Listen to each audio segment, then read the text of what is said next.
بسم اللہ الرحمن الرحیم۔ صحیح مسلم کتاب مساجد اور نماز پڑھنے کی جگہوں کا بیان۔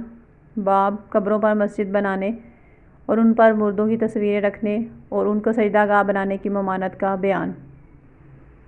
حدیث نمبر 1187۔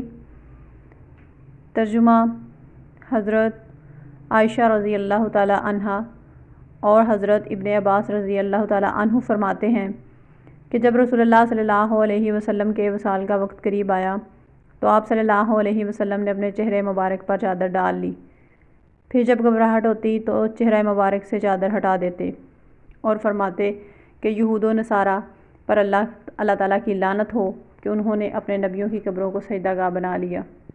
آپ صلی اللہ علیہ وسلم ڈرتے تھے کہ کہیں آپ صلی اللہ علیہ وسلم کی امت کے لوگ بھی ایسا نہ کرنے لگ جائیں۔